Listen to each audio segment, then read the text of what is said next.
one of my friends and mentors, Miss Kay Arthur, who's been teaching the Bible for 50 years. I mean, goodness gracious, she's just a treasure.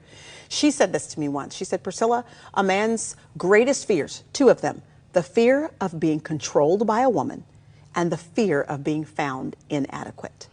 Well, when you know going into a relationship with your husband or currently in a relationship with your husband, when you know up front that those are his two fears, that somebody's going to figure out he's inadequate or that he'll be controlled by a woman, then you can go into your relationship and spend your time trying to dispel those fears, to let him know that you do not want to control him, that you trust him, that he is your hero, that you really believe he can accomplish the task at hand, even if you do have some reservations about that, even if you do think you might be able to handle something better than he can. When you dispel his fear, you will find that the repercussions of him knowing that you believe in him and don't want to control him, but want to honor him and place faith in him, the repercussions of that really come back on you 100-fold, of a man who really feels like he's married to a woman that believes he's capable. And then if he recognizes that you really care for him, even in spite of his inadequacies, that you're not going to be pointing them out, bringing his weaknesses to the forefront. Humiliating him. Humiliating him. Because the thing is, he knows he's inadequate in different areas, just like you and I know we're inadequate in different areas. Nobody likes someone who will point out their inadequacies and make a huge spectacle out of them. But oftentimes, don't we do that? We kind of bring their weaknesses to the forefront over and over and over again.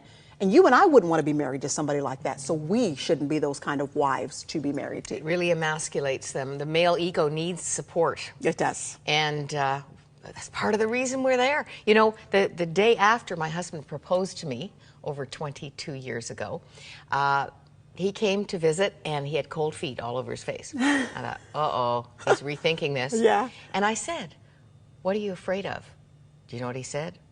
Loss of control. You see? You do. Now, it will be, I'm not saying that this is an easy task, but in small ways, if you can begin to give back the control, where something he would expect you to do because you've been doing it for so long, if you just said, oh no, babe, you do it. You know what I mean? I think I would love to see how what decision you're going to make regarding that. What do you want to do? If you begin slowly and surely to put that control back into their hands, you will find that maybe not immediately, but over time, you will begin to see that man's chest puffing out again in that particular area. His confidence being restored because he's got a woman by his side who actually trusts and believes that he makes decisions that are worth someone following. Now, I got to tell you, I had a friend who did this for 30 days, and she did it for the hardest 30 days of the entire year. It was over the Christmas. It was like over December. Oh, no. For 30 days. Pressure season. Oh, my gosh, there's so many decisions to be made, Christmas pictures to decide on. She let him make all the decisions.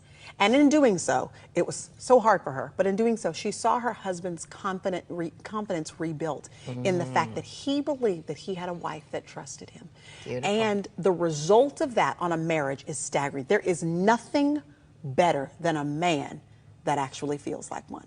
Ooh. When you're married to a man who feels like a man, the effects of that they're going to benefit you. It's not really about him. In the end, it's about you. You win. Yeah, you win. When a man feels like a man, the passion, the intimacy that we so desire, all of that ripple effect comes back on us, because a man likes to feel like your hero, like your guardian, and like your protector. And so if you'll give him back the reins of leadership, you will see that you will begin to feel like the woman that you really want to feel like in the relationship. Won't be easy, but it'll be worth it.